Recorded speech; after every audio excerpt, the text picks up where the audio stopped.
So hi, this is Joe Pishner. I'm going to go ahead and start this meeting call to order for the LRAPA Board of Directors with roll call. Travis? Sure, yes. Everybody who is with us this morning, or I guess this afternoon now, is Chair Joe Pishner, Director Mike Fleck, Director Joe Burney, Director Howard Saxon, Director Terry Fitzpatrick, Brian Cutchin, City Administrator from the City of Oak Ridge, Mary Bridget Smith with the City of Eugene, Executive Director of LRAPA, Steve Dietrich, Julie from LRAPA, myself from LRAPA. Also in attendance with us is Colleen, LRAPA staff, Lisa Arkin, Director of Beyond Toxics, Aaron, LRAPA staff, Ardrey Arbery-Barabo from Beyond Toxics, Chris Kotler from LRAPA, Debbie Wagstaff from LRAPA, Jerry Awesome, member of the public, Jim Daniels, Chair of the Citizens Advisory Committee, Katie Eagleson, who is a LRAPA staff, Kelly Cullen, who is a LRAPA staff, Lance Giles, who is also LRAPA staff, Lynn Woodrich, who is a member of the public, Marlene Hakimia, I'm going to say your name wrong, I'm sorry, Marlene, who joins us from Elcock to take minutes, Paige Hopkins, who I believe is a member of the public, and Robbie Robinson, LRAPA staff, and then there's Matt Keating, who just hopped in joining us now as well. Thank you very much. And so we add Matt to our board. Oh, there he is. Hello. So let's go ahead and move forward. Thank you much, Travis. So is there any adjustments to the agenda? I do want to make note that Janine said that she may be running a little late, so I think we can maybe do some adjustments to take care of some just the office stuff, so to speak, and then dig into some of the meat of the meeting when she pops on. So is there any other adjustments to the agenda from anyone? All right. So public for public participation. So we are open for public comment up to 3 minutes per speaker. Okay. So yes, if you are part of the public and you would like to comment today, go ahead and raise your hand and I will allow you to talk, and then we can go through and begin that process. So Lynn Woodrich, I see that your hand is up. And so I will hit that allow to talk button. I think, Lynn, you should be able to unmute yourself now. Okay, thanks for the opportunity to speak today. My name's Lynn Woodrich. I'm a member of the J.H. Baxter Core Group and the co-chair of the Active Bethel Community. I now live on the corner of Peterson Barn Park in West Eugene, and I've lived in the Bethel area for over 30 years. I'm here today to let you know that I want a group like the LRAPA Board and Citizens Advisory Committee proactively working to address pollution issues in West Eugene. This is a frightening place to live right now. The Citizens Advisory Committee needs to be a place that the community can be heard and make positive change. I want affected community members living near polluting facilities on the Citizens Advisory Committee. Please work to fill the Citizens Advisory Committee with the 15 people allowed per their bylaws, filling any available slots with affected community members, and work with the community to address pollution issues in West Eugene. Thank you very much. Thank you, Lynn. Thank you, Lynn. The next person with their hand up is Paige. So Paige, you should be able to unmute yourself now. Hi, thank you. I'm speaking on behalf of Beyond Toxics. I am the climate justice organizer for them. And I would like to present today that LRAPA has made a pledge to the community to develop communications between the members of Lane County and LRAPA.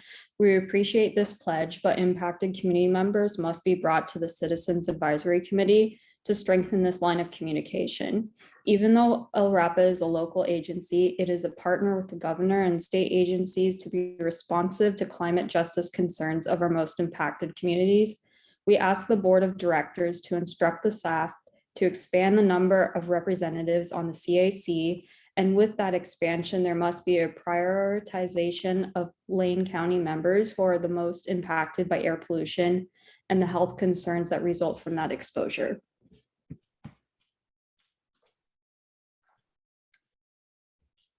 Thank you, Paige. Thank you, Paige. The next person whose hand is up is Jeremy Awesome. So Jeremy, you should be able to unmute yourself now and speak. Hi, my name is Jeremy Awesome. Thank you for letting me speak today. I'm a member of the J.H. Baxter Core Group working alongside LRAPA and on the board of Active Bethel Community. I've been a resident of West Eugene for 3 years. Residents in West Eugene have been filing thousands of complaints with LRAPA for decades. Often the air outside is unbearable to breathe, and we've just learned from DEQ soil samplings that it is poisoning the soil. LRAPA did not effectively prevent this outcome. I do not believe that LRAPA's actions reflect the community's needs, and this is due to a lack of perspective regarding the community this agency serves. I'm requesting that LRAPA actively recruit citizens living near industrial zones and other areas of concern to fill the 15 seats allowed per your bylaws for the Citizen Advisory Committee. This committee must represent the broadest possible perspective within Lane County and affect change within the agency, ensuring areas of concern do not boil over to the point of becoming a threat to public health and safety. Thank you.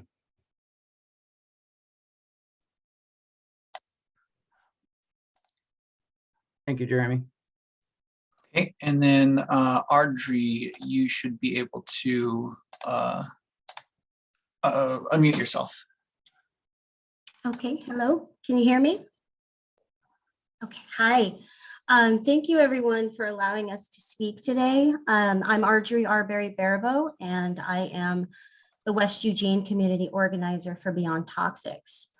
I'm here today to help represent West Eugene, Beyond Toxics, and to be an advocate for helping make needed changes to the Citizens Advisory Committee to include members of the community. Hopefully you've all had a chance to review our letter, and so I won't go into a whole bunch of great detail with that in case there are other community members that would like to have a chance to speak. However, I would like to bring your attention to the portion of the letter that reads, "We urge the LRAPA board and staff to be more intentional about ensuring representation of the CAC members from varied backgrounds, socioeconomic statuses, lived experiences, and educational levels." Sorry, I'm missing. Oh. We'd especially like to urge LRAPA to be intentional with residents of vulnerable neighborhoods around heavy industrial polluters where they live daily with the impacts of air pollution. That's all I had prepared to say. I just want to bring up the fact that I speak to lots of community members. And one I was just on the phone call with right before this meeting, and she was crying and wants to sell and move out of the neighborhood because of the pollution that's going on in West Eugene. I feel like I'm here today for her personally, as well as the other members of the community, but because she's fresh on my mind, because I just got out of a call with her, I wanted to bring her up and let you all know that the community is tired, and the community is sad, and they're scared, and we need your help. So thank you for listening to us today. Thank you, Audrey.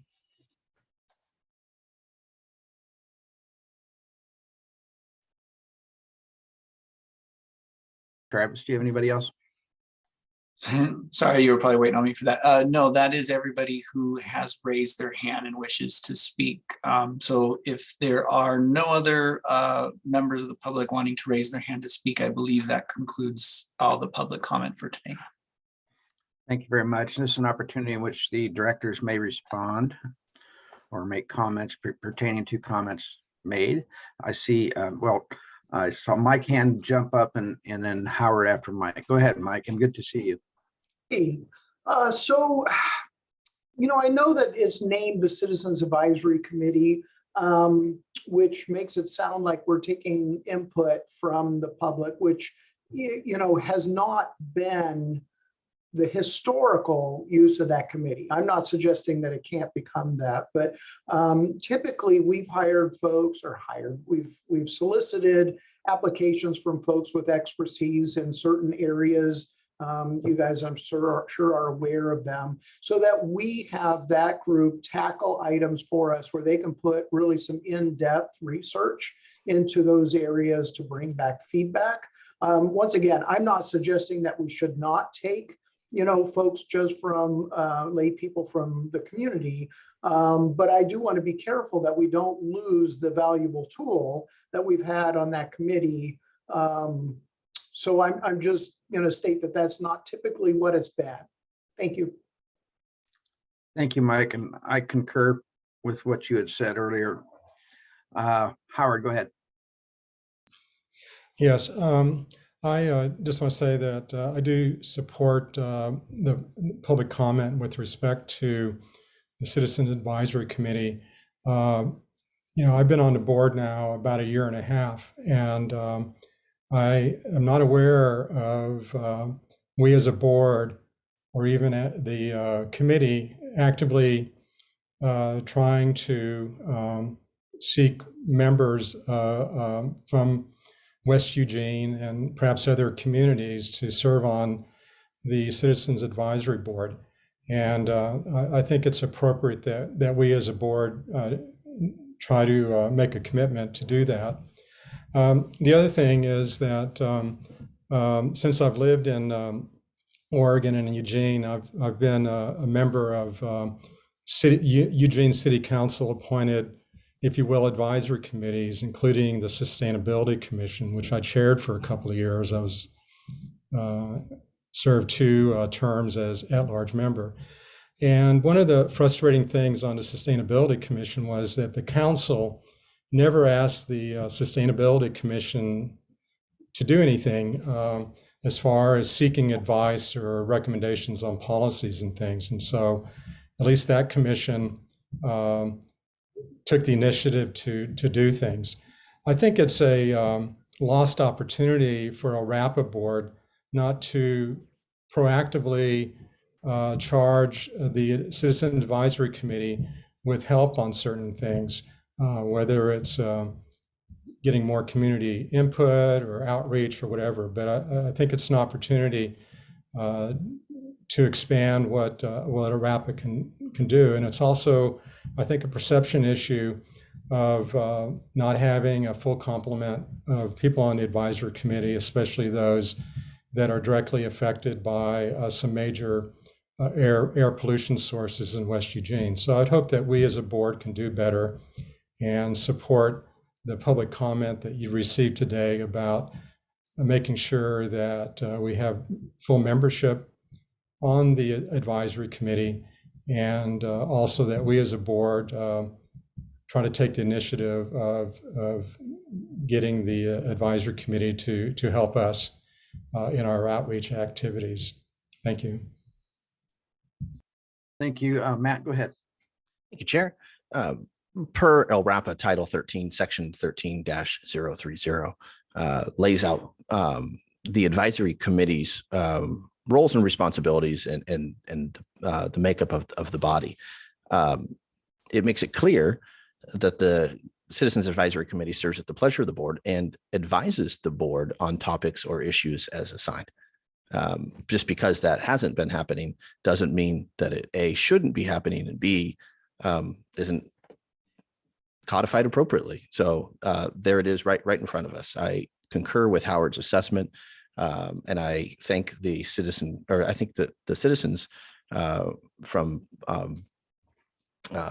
Beyond Toxics and from the Bethel area neighbors who have articulated the need for greater community participation.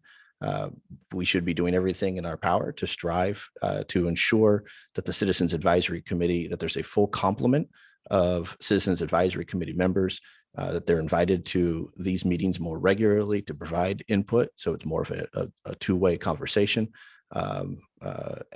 Because as per the bylaws, it says, quote, along with a final recommendation on a topic or issue, the Citizens Advisory Committee should provide other significant options discussed, as well as analysis and research done by the CAC on specific topics.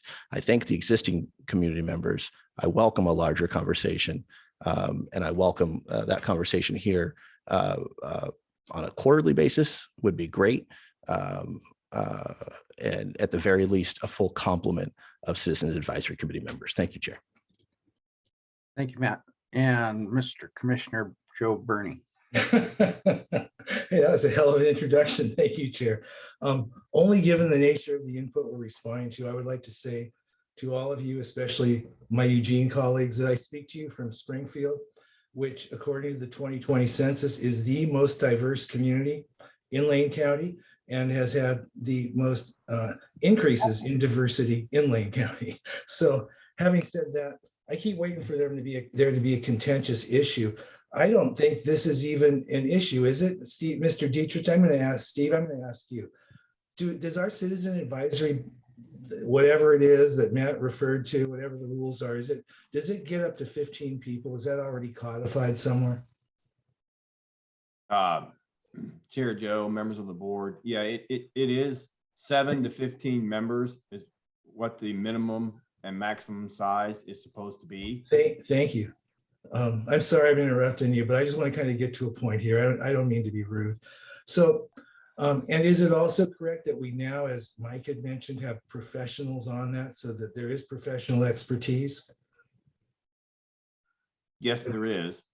So really all that we're hearing is that people are requesting we get closer to a fuller complement, and we don't displace anyone, but they're just suggesting that we have a few people that are community members that are affected and they could provide that input. Unless I have something wrong, I don't see what the big deal is in doing that. Thank you, Joe. And Steve, I'm sorry for interrupting you. I just was trying to get at the heart of something. Thank you, Chair. no problem. And welcome, Janine. So yeah, Travis, we can note that Janine's present. So yeah, and any other comments? And I've got a couple I'll throw on top of there. Oh, go ahead, Matt. Thanks. Yeah, to Commissioner Burney's point, it is codified that the commission, the advisory committee, shall consist of at least 7, but no more than 15 members, and it lays out that there needs to be one representative from each of the following groups within the territory of the agency: public health agencies, agriculture, industry, community planning, fire suppression agencies, and general public. We are not in compliance in that, to my knowledge, there's not a fire suppression agency representation. So though numerically we may be in compliance because there are, I believe, 7 or 8 members or 7 as we speak, but there isn't a fire suppression agency representative. Maybe long-term, we want to look at, I don't even go there. I think to Commissioner Burns' point, this seems like a common sense approach to make sure we have a full complement and we're in compliance with our bylaws. Thanks. Thank you, Matt. Janine.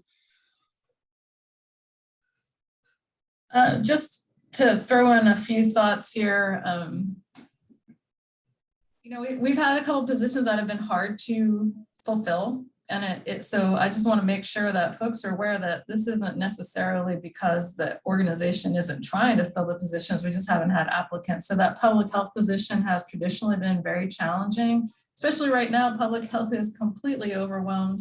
I'm trying to find someone to consistently fill that seat's been hard. I think, what was his name? Rich Link, can't remember his first name, was on the Citizen Advisory Committee for forever, just retired. He was our fire suppression guy. So yeah, there's an opening there, but I guess I just would say, things aren't broken, but there's an opportunity for improvement. And what I really see as a great opportunity is in this virtual world, we can actually attract a very diverse group of people because we can much more easily get representation from Oak Ridge, which is also a very impacted community, or Cottage Grove or Veneta or wherever it is, because people don't have to drive into town for a meeting all the time. So I am happy to participate in whatever kind of recruitment or share information. I'm, a broader, diverse group of participation is great, but let's also make sure that the meetings are focused and purposeful. I think that was another part of the commentary, is like, let's make sure that this group is doing, if we're going to call together and ask for people to spend their time volunteering, let's make it as worthwhile as possible. So I think that is a board responsibility. Thank you, Janine. And Mike, you have your hand up. Yeah, thank you. And I guess Janine hit a lot of what I wanted to say, is that I certainly welcome folks to the board. I do worry a little bit about folks who have one specific topic that they're concerned about. This group is I love Janine's comment about, geographically diverse, as well as, folks who, how do I say this, aren't biased one way or the other. I mean, we're looking for fact here. We're looking for information, and we have to remember we're a regulatory agency. So often there are passions around things that we do not regulate. I brought those items up before this board, that there are things that folks desire to seek, and that's just not within the scope of what we do. So like I said, I certainly welcome public input and certainly would want to have that. I would also encourage folks to come and speak during our public participation section. Certainly this is the avenue for folks to speak. I'm just not sure that the CAC is, because they really do have specific items that they're working on. But enough said there. Like I said, not opposed, just want to make sure that we're broad and accepting to all folks. Thank you, Mike. So I'll throw in my 2 bits worth, is that I completely agree with there's no reason why the committee cannot go up to its maximum, because that's why we have the maximum. I don't have a problem with that at all. What I do want to make sure is that that committee isn't loaded with people from any specific area or specific interest, and that it is spread out with expertise. For example, our Arts Commission and in Springfield, our Historic Commission, those committees and commissions are filled with people that have specific knowledge and contributory to those committees.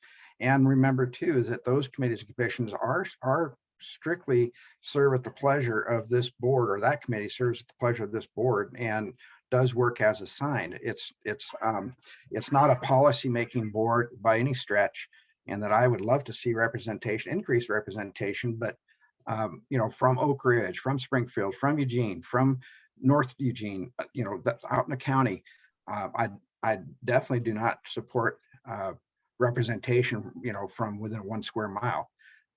So I don't mind increasing it. I don't mind having more expertise, but I want to make sure that it is spread out, in that all things equal, it continues on with the work it's doing, and I would not support changing course of what it has been historically.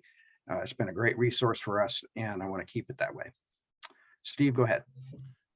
Yeah, Chair Joe, members of the board, if it would be anything useful, I could have Travis put up the list of the current membership. You can kind of see how it is dispersed right now throughout all of Lane County, if it's helpful for the discussion at all.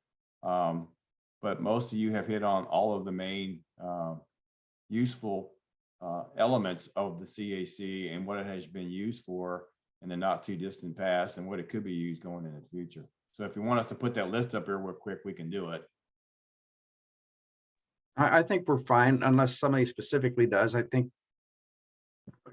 unless someone disagrees with me, I think we all concur that we have no problem with increasing the size, that, allowing more members in, seeing as how it's in our charter, and and to go from there. And obviously we'll do the appropriate interviews and applications.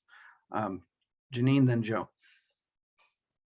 I was just curious, because we do have a gap in the designated area, is there do we have a person identified to support that role in the fire suppression piece? Is that already in place? Or are we doing a recruitment? Do you need help identifying folks? One of the fun things about working on wildfire mitigation is I've gotten to meet a bunch of people from ODF, and so maybe there's a couple of connections I can make if that's an area you need support in. So where are we with that piece? Chair Joe and members of the board, Julie and I were just talking about that earlier today and previously, that's one of the areas of the CAC that's been historically the hardest to fill and to maintain because of their workload elsewhere. But we also see it as an opportunity for someone in the fire suppression field to possibly get more experience in these types of areas, like what we need somebody on the CAC for. And so we're looking at ways to reach out to that industry or to that representatives. And if Julie wanted to speak to that, she could give her ideas as well. Thank you, Steve. So I've got Joe, then Travis. Quick question to Steve. So in terms of doing this, I hear support for increasing it and just, some concerns. I completely agree with what Chair Pishinari said. So I guess my question is just as simple. Is this a laborious process or nominations open? How do you guys process this? How should we move forward as it relates to this? So Chair Joe, members of the board, I could get Travis to outline what we've done in the past, but it's usually related to our website, encouraging people either through some kind of communication about our website, directing people there to apply so that we have a pool of applicants to pull from. Yeah, and I can elaborate on that a little bit too as well. To Janine's question specifically on fire suppression. So Link Smith was the member who held that position. He retired at the end of last year, and he said that he was going to try to get his superiors to obligate his replacement to take that same position, and that we would expect to see an application from his replacement. We have not yet seen an application for his replacement in that position, and I think the time that has passed now, it probably would be helpful, Janine, if you know anybody ODF, to kind of connect them, help loop us in on that one. In the past, currently we do accept applications for the CAC, which then it's reviewed by the CAC itself and then brought to the board for appointment before they are permitted to their membership on the CAC. I think that something that LRAPA can look into further is how to coordinate with some of our local partners, such as Beyond Toxics, as a way to highlight some of those open vacancies, to see what information we have that we can put through different outreach methods, so get as many eyeballs on it as can, because of course it's a volunteer position, so we need to find people who have the interest and capacity to participate, so we can do some looping in to find areas we can make more noise about the openings. Thank you, Travis. Anyone else to this subject? I think, do you have enough to move on, Steve? You got the gist of basically what everybody's saying? Oh, Terry, go ahead. Yeah, sorry for the late entry. Is there any way, I'm in favor of expanding the CAC if need be, but is there a way we can do it like with the board, where we pick one member from Oak Ridge, one member from, Cottage Grove and stuff? I just don't want to see the CAC be dominated by just one area of town or one area of the community. I mean, Oak Ridge has their issues and we all have different issues. Just want to see if there's some way we can do that. So if I could speak to that, Chair Joe. Thank you, Terry. Yep, go ahead. Part of the effort that Travis just outlined is just doing exactly that, just to canvas not just one area, knowing that there are some areas in Lane County and city of Eugene in particular that have a lot of high profile events going on right now with industry. And we recognize that. So because of that, that's why we have some of the other special groups that have already been filled outside of the CAC. So we can actually have more frequent FaceTime with those individuals in those communities, especially in reference to a certain permitted industry that's out there. J.H. Baxter being one of those. I can also say that, when it comes to, this is good timing, we're bringing this up, of course, because of the fact that in February is when we usually look at not only CAC committee members being added to the list, but also budget committee time as we start our budget planning process. So this is all good timing. And as far as how we go about doing that, recruiting, if you will, membership to both of those committees, we can do that and expand any efforts we need to, but a lot of times it does come down to who's going to volunteer their time and the commitment. Thank you, Steve. So, okay, Matt, go ahead. Just a point of clarification, Chair. I referenced the bylaws earlier, and that was I mistakenly said bylaws. I should have referenced, or I should have mentioned that I was referencing LRAPA's handbook for board members, and I've put that link in the chat so you all have access to it. My apologies for saying bylaws when I mentioned when I wanted to say handbook. No worries. I don't think anybody was going to cross-check you. So, Thanks. and I say that in a kind sense. So anyway, I think what I've heard from the majority of the board is that we want to move forward to try to bump up, or to go ahead and bump up our recruitment efforts. Janine has jumped up and said that maybe she can help us fill the fire suppression position, which would be great. And again, we all have to realize that we can't mandate anybody to that committee. So they're all going to be serving at our pleasure, and we get what we get, the best we can get, of course, but we get what we get. And I, again, the majority of the board believes that we can go ahead and go through recruitment. And if we look at the recruitment, it's ultimately going to be up to us on placement, and we can weighed in on that, and looking at the pool of applicants, we can go from there. But I think we'd be just second guessing everything just before we even have any applicants. So I think we should cross that bridge when we come to it. Is that about what the summary? Does people give me head nods, agree? Okay, looks like the majority agree with that. So thank you very much. I'd like to move on. So moving on to the next subject would be is an action item for the consent calendar. I'd entertain a motion to approve this consent calendar unless there's any changes. This is Howard. I'll move approval of the consent calendar. It's been moved by Second. Howard Saxon and second by Mike Fleck. Is that right?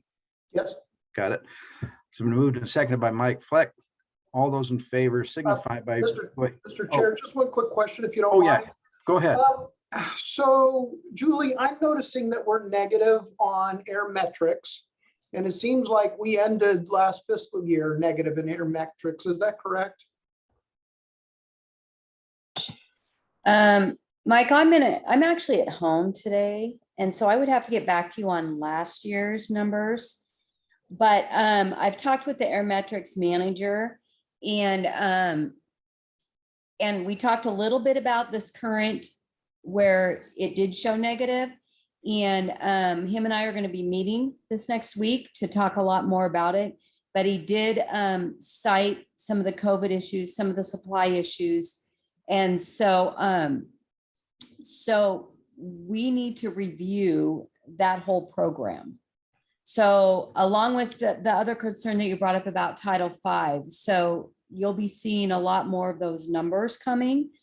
But that was a high concern of mine when I did those December actuals. So, and I guess just, I'll wait till the discussion later. Yeah. Because it talks about in it about reviewing air metrics. And for those of you, even before my time, air metrics used to make so much money for this agency. It wasn't even, it was ridiculous how much money that program made. It just seems like it may be time to abandon that program. And so I just want to kind of float that out there before we get to that conversation. Thank you. Thank you. Thanks, Mike. Do we need to, I guess a couple things percolated to the top with me. Do we need to pull that item from the consent calendar until those answers are, till we have those answers? No, Mike? Okay, I just want to make sure because I'm okay with making it right. All right, so it's been moved and seconded. Is there any other discussion on the motion? All those in favor, please signify by go ahead and raising your hand with an aye. All those, any nay votes, raise your hand. Looks like it was approved unanimously. Brian Cutchin is not a voting member today, but he's representing Oak Ridge. So that motion has been moved and approved by vote. Next item is going to be the PERS evaluation resolution proposal. Take it away. I believe Julie. Actually, Oh, go ahead. That's Josh, who he is in the attendance, so I'm promoting him to panelist real quick so he can unmute himself and Okay. turn on his camera and give that report. Hi, Josh. Okay, Travis, I think we have to do the PERS thing first. You're right. My fault. Right. Sorry, Josh. I was Sorry. thinking we're on 6, not 5. I jumped the gun. I apologize. I think we're giving Travis too much power. Hmm. Okay, He's sucking it up for sure. Go ahead, Okay. Julie. all right. So Chair Joe and members of the board. So in November and December, we brought to you the request for Steve and I to do some more work with the PERS board. And this staff report does do a summarization of everything that we've already spoken about. And so I left it in here just to remind folks of some of the details, and also for Brian with Oak Ridge. And as we change mayors in Oak Ridge, they may be interested in some of these details. But where we are today is we were asked to bring back some of the survey information.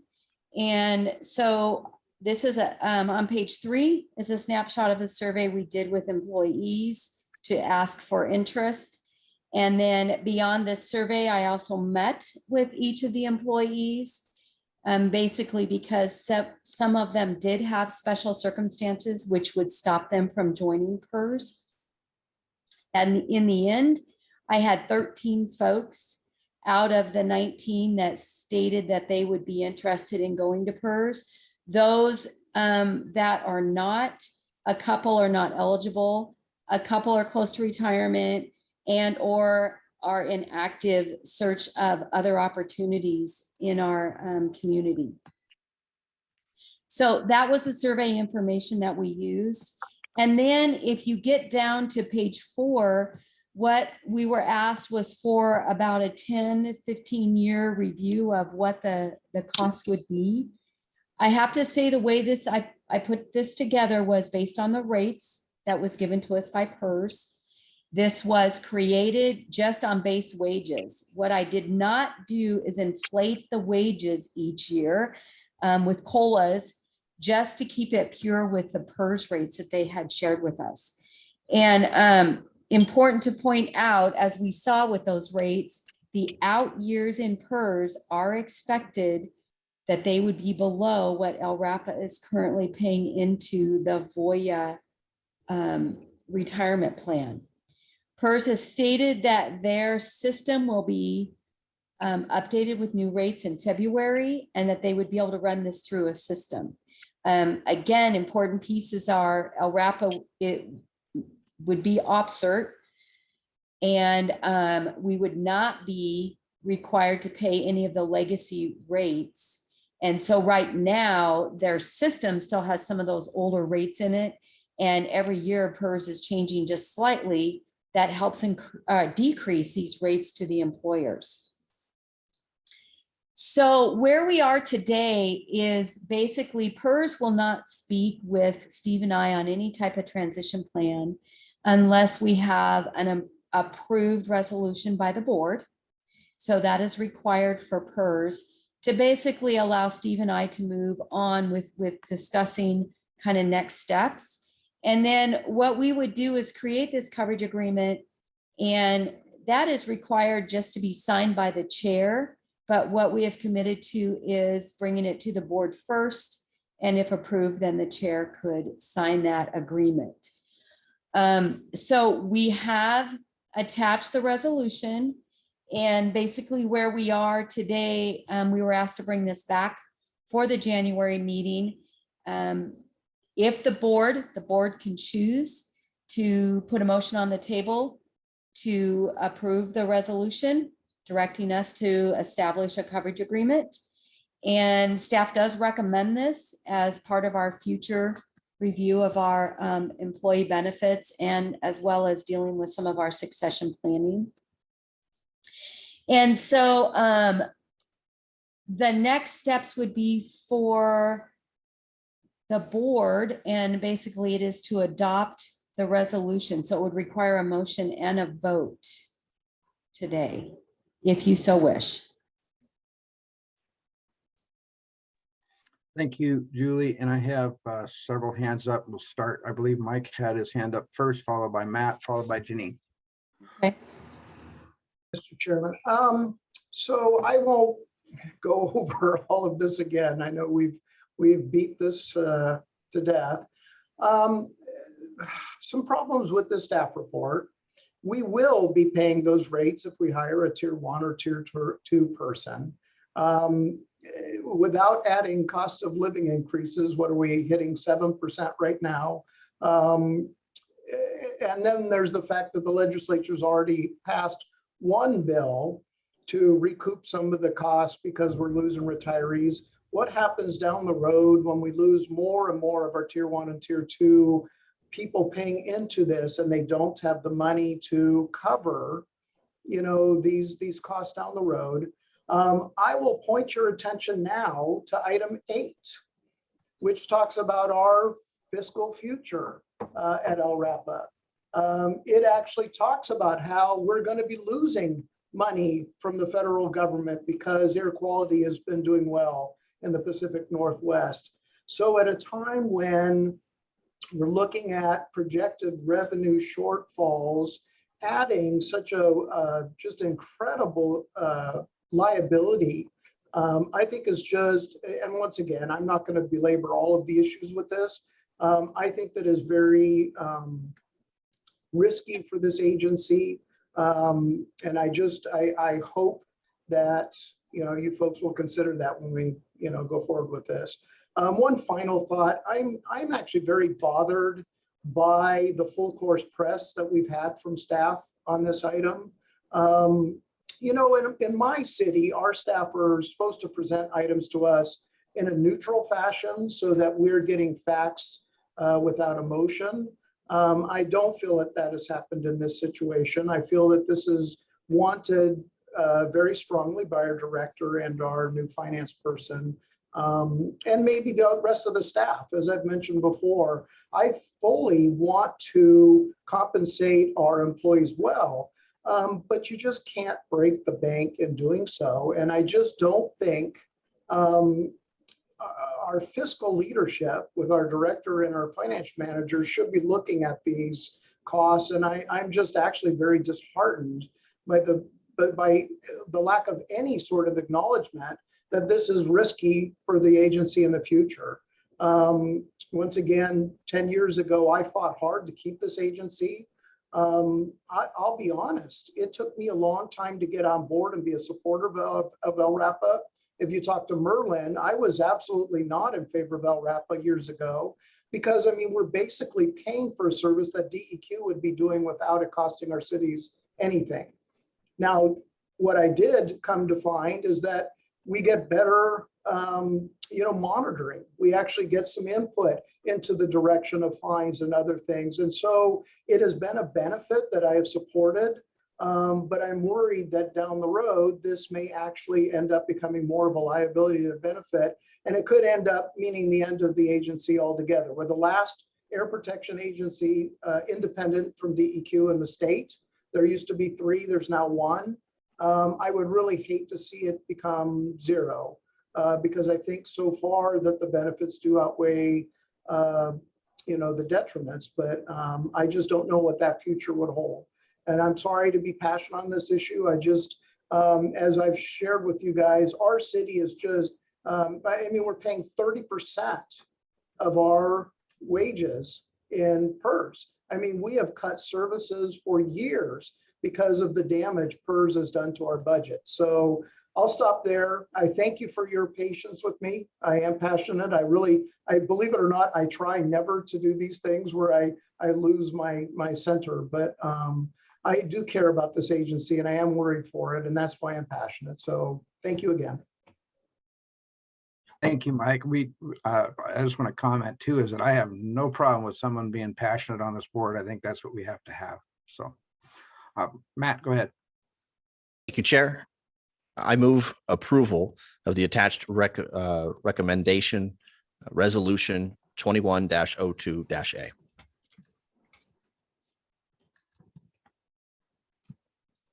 I'll second the motion. And then I have a question. Okay, the motion's been made and seconded following discussion before vote. My question is on the resolution that says the agency proposes to commence participation beginning January 1, 2022.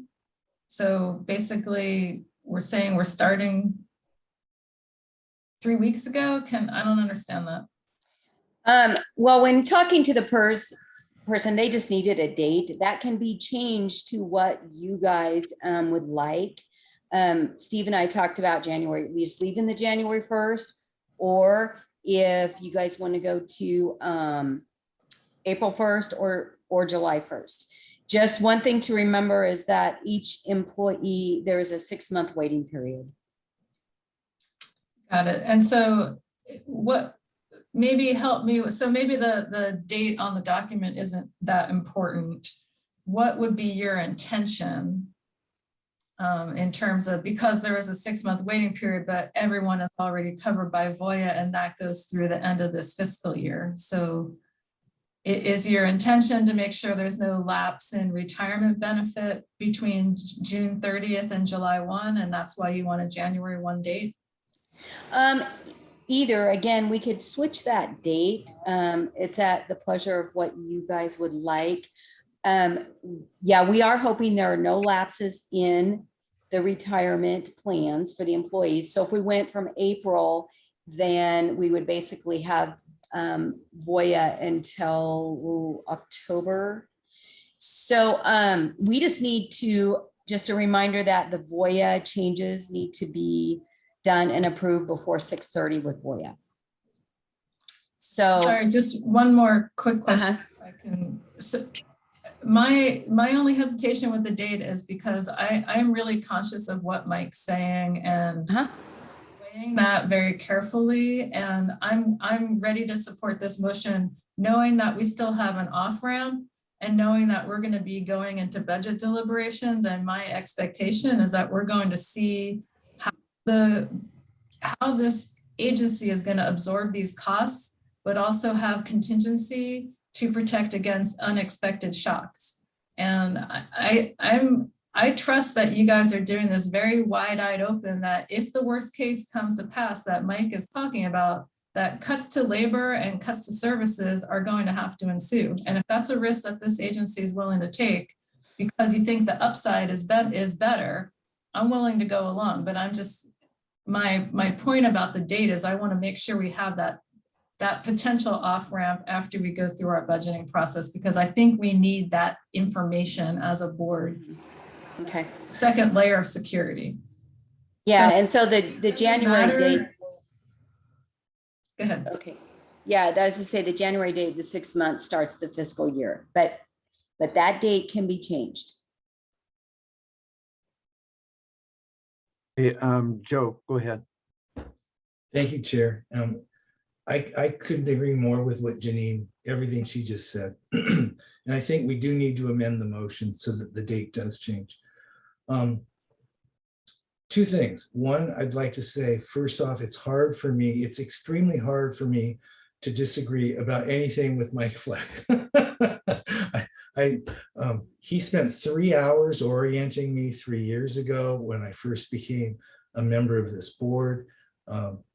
Mike runs a nonprofit. I think the world of him, and I appreciate when I was on the Lane ESD, we were looking at the same kind of insane personnel costs and the amount of money that was eaten up on our budget that got in the way of direct services. Having said that, I also want to really commend you, Julie, because I called you because I had the same questions that Mike had. I was really concerned about how this would impact costs, and you reassured me as it related to your position, to Steve's position, that this was going to have no impact because you weren't bringing tiers 1 loads with you.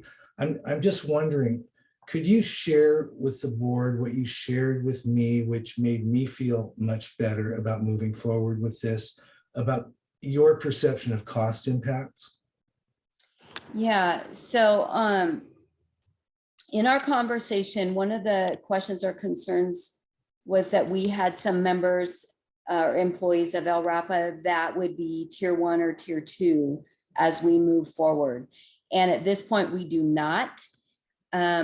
All would be considered OPSERT.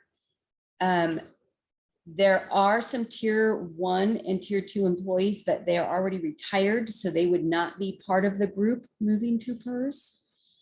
And then we have everybody else would be OPSERT members. So as we shared at the beginning of this conversation back in November, Director Steve is an active PERS member, but it is at the OPSERT level. If we hire somebody that happens to be tier 1 or tier 2, LRAPA is still not responsible for the legacy rates that come with that person. They're only responsible for the years that they work with LRAPA. So I'll never say that there's not a chance that we would hire tier 1, though tier 1s are aging out of the system, and possibly still maybe a tier 2 if we were to try to fill, if it was maybe my position, Steve's position, or something like that in the future. However, eventually they'll all be aged out of the system. And so at this point, this costing is based on the OPSERT rate. Thank you. That's all, Chair. Thank you. Thank you, Julie and Joe. And I see, Brian, you have your hand up. Go ahead. I do, and for those that I haven't met, Brian Kutch, I'm the city administrator out here in Oak Ridge and representing Mayor Holland, our new mayor. I did have a question just to backfill, Mayor. Do you anticipate if we went into this program that it would make staffing easier at LRAPA as far as getting the right people on the right job? Yeah, and maybe Steve wants to address this. I don't know if Steve, you want to say something about this? Sure. Chair Joe, members of the board, and good question, Brian. It does help with recruitment. And I know there's a lot of discussion out there, and we've had it in a couple of different board meetings already, including the special session in December, that, you know, attracting the right skill set of what LRAPA needs usually comes from other state agencies like a DEQ who are currently in PERS. And in order to get someone with that kind of skill set to come work for LRAPA, you know, they're going to take a close look at the benefits. A couple of things going on right now with it's an employees market, not an employers market right now, for a lot of different reasons. One of them, of course, has been the recent developments with COVID, but also there's been a shift in where the work is versus where the employee need or the employer need is. And so it's going to take a while before the two meet again. So we've had recruitments in the past that we would have had a bigger pool had we had a PERS part of the benefit that we advertised. We've actually had some recruitments that we made offers, and the reason they did not come is because our benefit package didn't compare to the one they were leaving behind, like a PERS. Most of the time you're looking at the comparison in state, because they come from out of state. If the candidate comes from out of state, their PERS does not transfer from another state to here. Only the internal Oregon PERS does.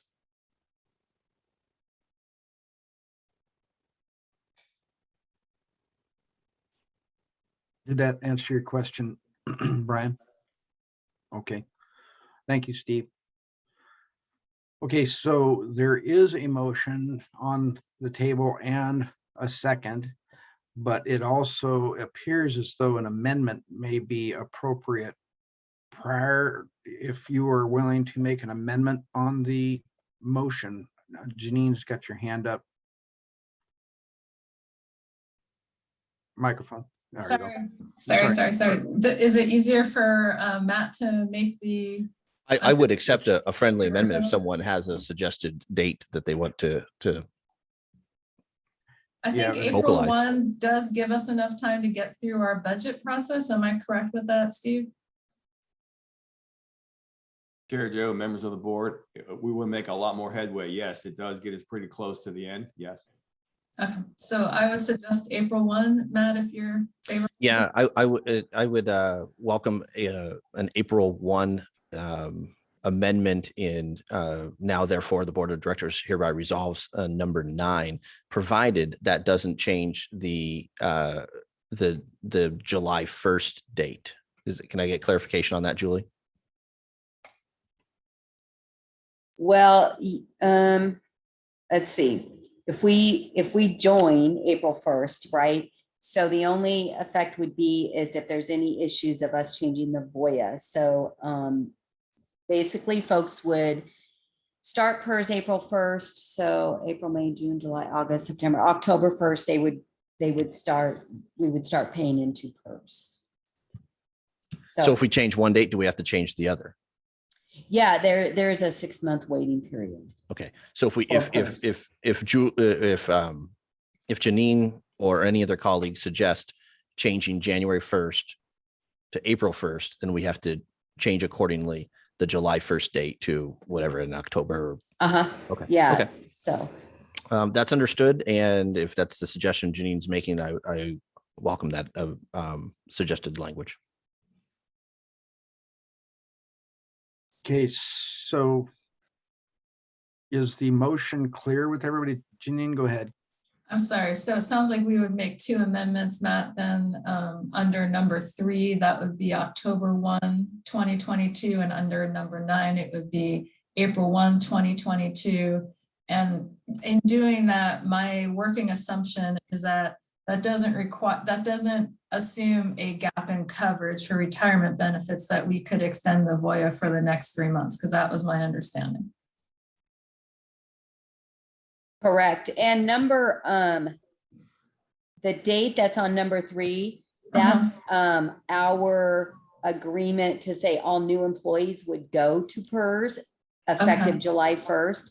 So in this case, that number 3 could stay as is. Okay. So basically, if we go to hire somebody July 2nd, they're going to be on the group that would immediately start PERS. The only date on here that would need to be changed is number 9. So I apologize.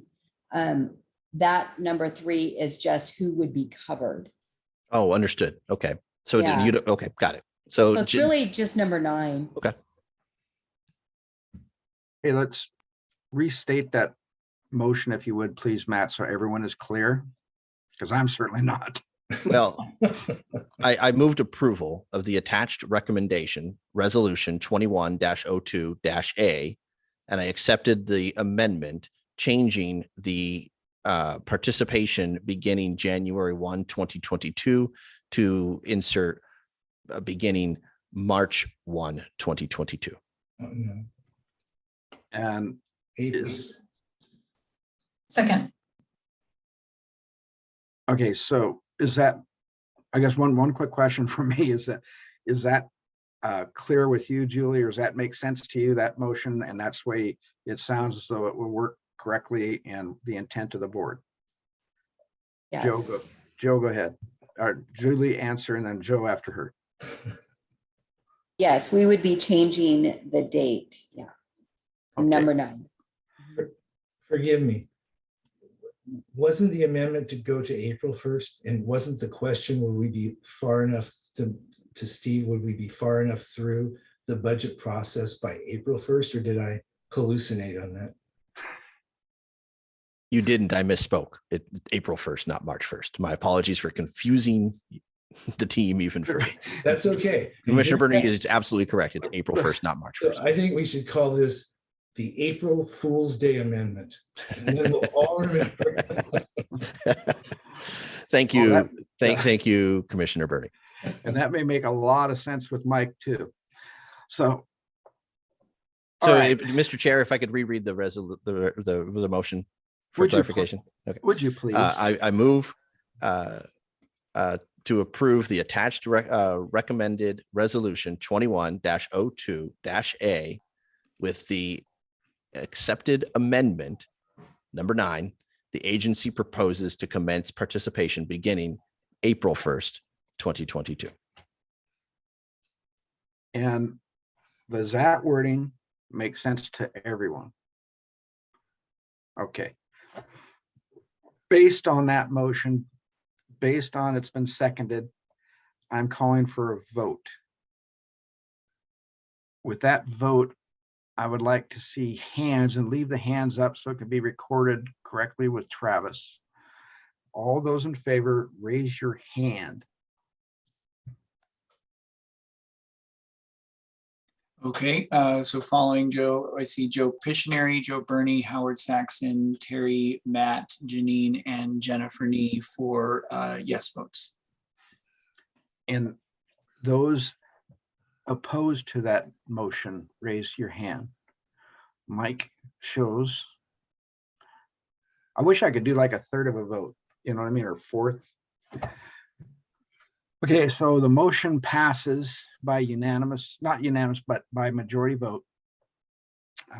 So I will instruct the staff to put together a resolution which I will sign and execute and utter it to the state. PERS, is that correct, Steve and Julie? Sure, Yes. Joe, yes, that's exactly what needs to happen now. We'll get the document as amended today to you to sign. Okay, and then Mary B, does it sound like we did everything right? Yes. Okay, thank you. That's our attorney, folks. I just having her in the background here watching us. Joe, go ahead.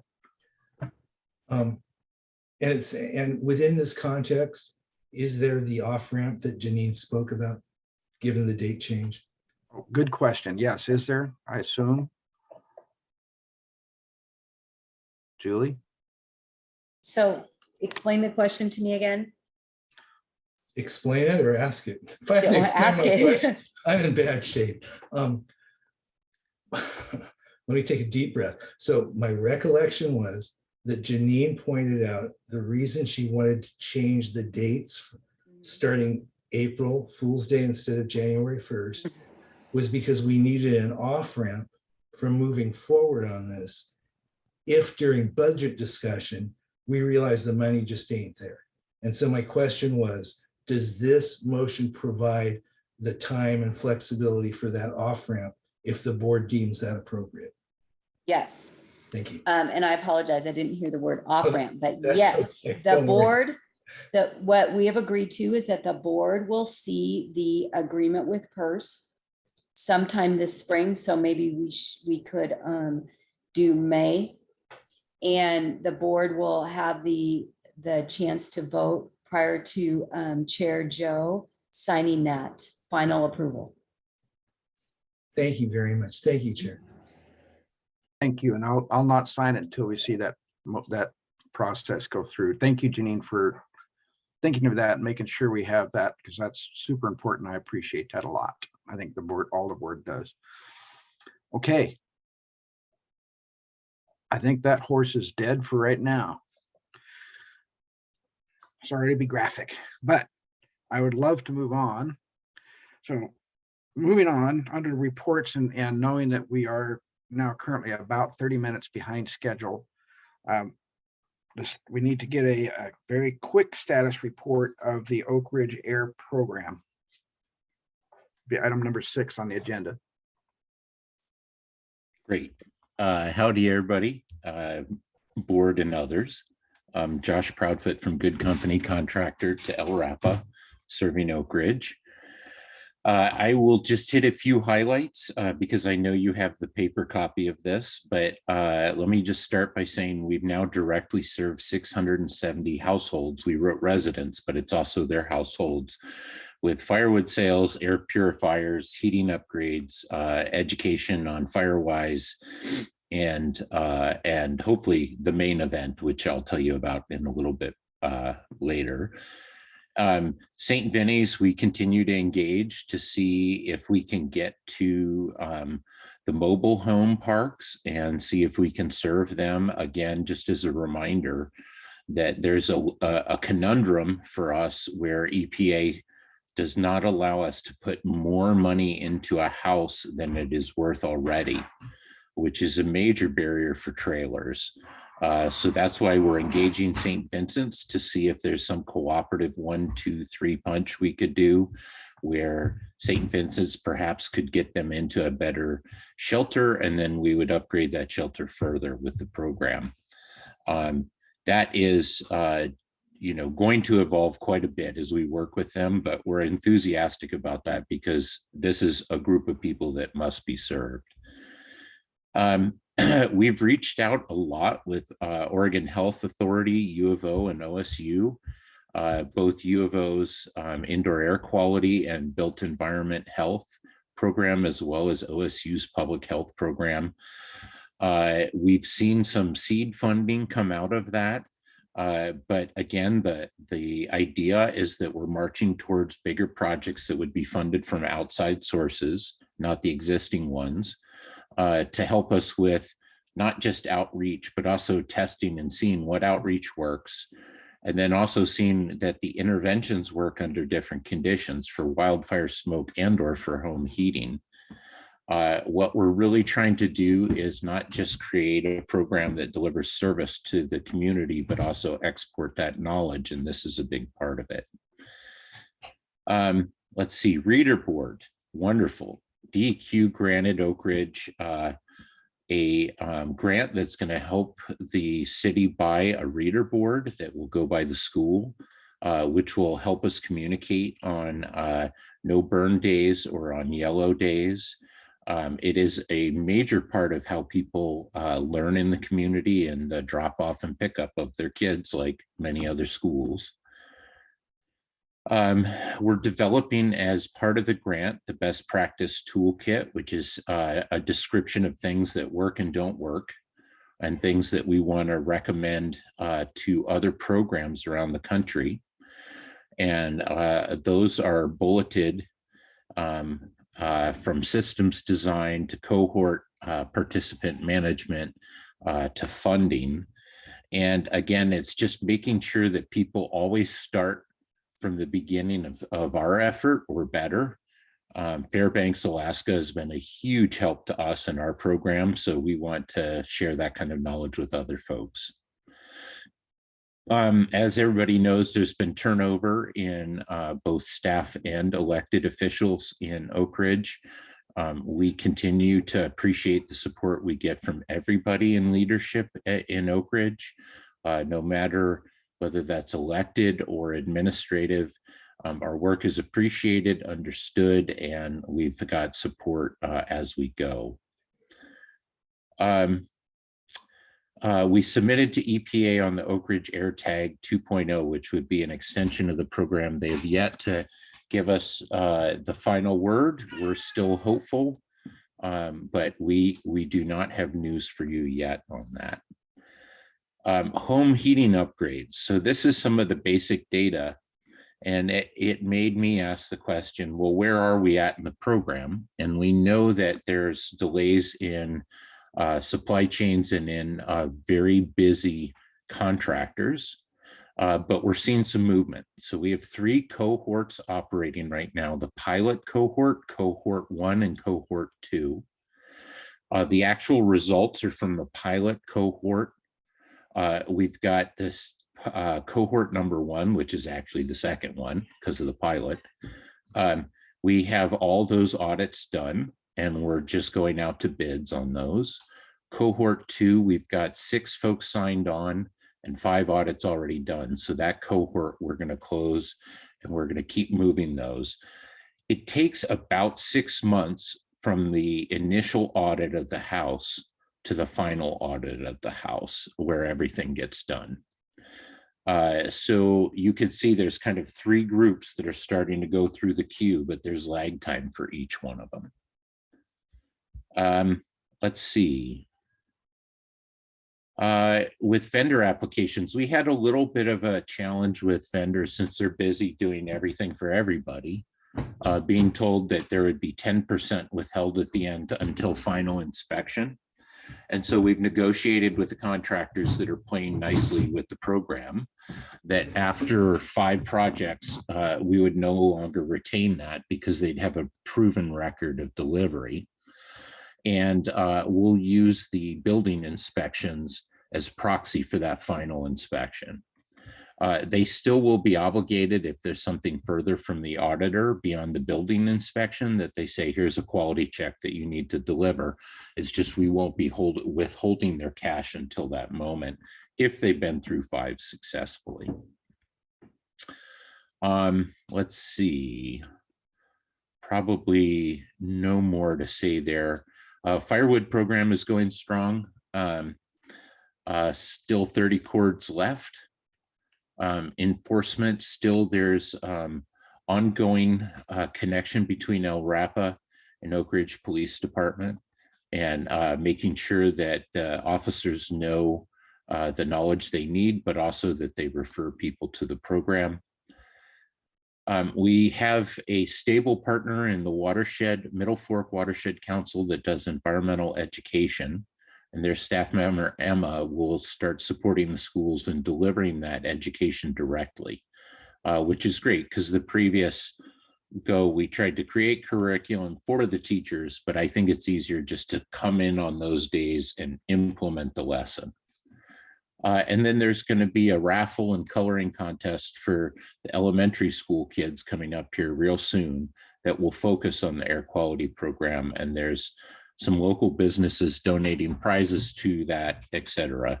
And what I love about this is, as untargeted as that is, we are reaching folks where their hearts and minds are everywhere. And I'm really happy to both educate the children and the high school kids and the elders and the working folks, everybody we're trying to reach in different ways. And then last but not least, we do have air filters for this first go around. Joe, I know you had expressed a concern about this, but we had already acquired them.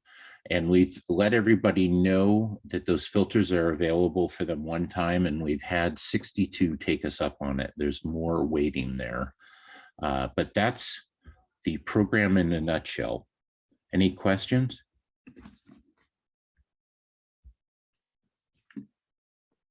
Okay, thank you, everybody. Oh, wait a And, second. Joe's, hang on a second. We got questions. We got a Great. got a hand wave from Joe and a little bit of a hand wave from Terry, and we have an official hand up from Janine. So Janine did it right, so I yield to no, Joe, you know what? Go ahead. You do it, and then Terry, you're next, then I Janine. felt like an idiot. I was looking for a button to unmute, looking for the raised hand. I couldn't find them both at the same time, so I waved my hand. Thank you, Joe. First, Proudfoot, I like your new look very much. Thank you. I bought it it was very expensive, but I like it myself. Thank you. My only question, and Brian, I presume, but chime in if this is an incorrect presumption, that the city of Oak Ridge likes this partnership and this program. Yes? Absolutely. It's been a huge benefit to the community and a big education, as Josh mentioned. So we're thrilled to have him here. No, and I have a bit of a background and know that we're in really good hands with good company, and they can grow this better than any of us could in finding external resources. The only thing that concerns me about the report is that it takes 6 months from initial audit to final audit. I'm sure you're going to explain why that's the case, but I can tell you I have experience in a county of 17 million people where the time frame from initial assessment to final was between 2 and 3 weeks. Yeah. Now, go ahead. This is COVID stuff, Joe. It's a bummer. It bums us out too. But the other thing is that a lot of vendors just don't want to show up because it's in Oak Ridge, and we've made accommodations. We've increased pay for certain things above normal market rates to accommodate for that travel. But the other thing is just people are making money hand over fist serving other folks on bigger jobs. And so what we hear from great vendors that we have good relationships with is, hey, we'd love to do it, but right now I'd rather work on the stuff that pays us even more that's right in front of our face. Sadly, so total sense, yeah. We're just trying to keep people in there, and we keep reminding them, hey, there's real opportunity here. There's a lot of volume. We're going to serve a bunch of people. And we've got a few companies that are working with us. And they're the ones that have told us, hey, this is a burden on us in contracting or whatever. And we're adjusting with them. And I think they'll end up doing the vast majority of them, which is they're serving people when they want to be served. And so hopefully we can give them the business. But again, we leave it in the homeowner's hands to pick from the pre-approved list. But then when they say, well, who have people been happy with? Then we say, you could talk to so-and-so and so-and-so, and they can tell you who they were happy with. Thank you. That makes sense. Thank you, Chair. Thank you, Josh. Thank you, Joe. And Janine, I know Terry waved off his hand, and I think Janine had your hand up. And Janine, did you have something? Just really quick, and I know we're trying to make the best use of our time, but Josh, I was in another meeting today and there were some folks from the Southern Willamette Collaborative Watershed. They're putting Forest Collaborative, fuels yeah. reduction work. I'm Yes. just wondering how close you guys are collaborating between Firewise, fuels reduction, and your program, because they just all feel like they could fit nicely together. And this is one of my favorite parts of this meeting, is just to see this progress and the collaboration. It's such great work and it's a model. I just want to roll it out other places. So they're an amazing partner and they're working on this, and Gwen is running those cohorts, and we've been helping them bring in the Firewise dollars and those programs too. And all of it's put in one bucket of Oak Ridge Air, even though it's fed by pockets of money from all over the place. So yes, completely coordinated. They are intimately involved. And it was their ideas to start bringing in the wildfire, like urban interface stuff, as well as the smoke intrusion stuff. And I just love it because it's about air quality. So who cares what the source is? And those folks are doing a great job with us. So yes, we're aligned with them, and they're fun to work with, and they're professional and they deliver. So we're real happy. Thank you. And Matt, you have your hand up. Go ahead. I'll be brief. I've got a 3 o'clock in person I've got to get to, but I wanted to thank you for the report, Josh, and welcome Brian to the conversation. I suspect that the communities in Oak Ridge and West Fir, the agency, LRAPA, and our board of directors would benefit greatly when this pandemic's in the rearview mirror, hopefully in this calendar year, to do an in-person LRAPA roadshow. And the first place we should go is Oak Ridge. So thank you for the inspiring work. And I look forward to the day when we can meet in person and see the work firsthand. Thank you. And I just want to say that even though Good Company is the face of it, we have so many partners and there's so many other local agencies that, as much as I'd like to take credit, it is running as a collective momentum of a lot of do-gooders from different angles. And so that's one of the best things about being a part of it, is the momentum is carrying itself and there are all these great partners doing their part. So you don't get to touch that very often, but when you do touch it and it works, it's a really special thing. So thank you, but I give credit to about 10 other groups of people too. So yeah, I can't wait to be able to show up in face and have the giant parade in the electric vehicles. Okay. Oh, Janine, go ahead. I have an agenda question, and it didn't have to do with this agenda item. So when we're done. Okay. Oh, okay. May I be excused, sir? Yes, please. Thank you, Chair, for the inspiration for my beard. Oh, well, you know, I had to shave mine. Okay. It just looks like John, he drafted it. All right, Matt, see you later. Thanks for your input. Okay, Sure, Janine. Joe, I was wondering if there's any way we could postpone the item number 11 to the next meeting, since Matt and I have to leave, and hopefully the rest of the board can get through these other items without. Actually, Steve and I discussed that prior to this meeting in case we ran into this exact scenario. And so many of these items can be postponed or moved off the agenda. I plan on, I know that we are supposed to call for adjournment at 3, which is in 10 minutes. I don't think we can get through all these agenda items in 10 minutes. So based on that, we got the status report on Oak Ridge. We have the upcoming appointments. What do we have to, why do we have to preview the appointments? Is it just to discuss what is available, or what's just the one line summary behind that? Chair Joe, members of the board, it's basically a preview and a reminder that we have to do, all this takes place at the February meeting. We got 3 things going on: Citizen Advisory Committee members. There's actually 5 positions in the Budget Committee. 3 of them are expiring, 2 of them are vacant, and then there's 1 that's been filled that we need to alert you to that fact, or Brian can. And then there's also the fact that the Citizen Advisory Committee meeting, basically, we've already had that discussion. And then there's also, it's also the time when you talk about chair and vice chair in February as well. Right. So I think, and I understand about those. So it's a matter of putting advertising for those positions and accepting those applications. And I think that we can get a status report next meeting on those applications, and then we can, and the board is aware that we're looking at the board chair and vice chair positions next meeting anyway. So is there anything else we can add to this that helps the board on this topic? Janine, go ahead.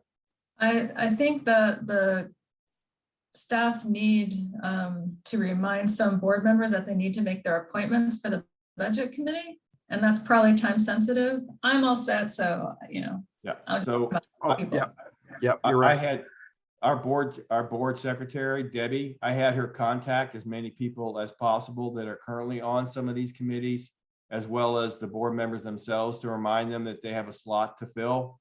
And so hopefully that was all done in the last week or so. Good. And Terry, go ahead. Now, my understanding, and please correct me if I'm wrong, I need to nominate somebody also for the budget committee. I'm looking at the form right here. If that is the case, I would appreciate anybody's help to find a suitable candidate. Take all the suggestions I could get. And Terry, if you want, go ahead and contact me offline, and I'll put you in contact with maybe working with our city manager's office and grab from a pool from there. Anything else on this topic? Janine, you look like you're getting ready to turn your microphone on. Okay. You just had that look. All right. Joe, you have your microphone off. You got something? No. I'm Okay. sorry. Okay. Anything else on this topic? Raise your hand. Perfect. So we have marching orders. I have to get a nominee. Terry's got to get a nominee. Joe's got to get a nominee. And then we'll go from there. Next item is going to the multi-year budget forecast.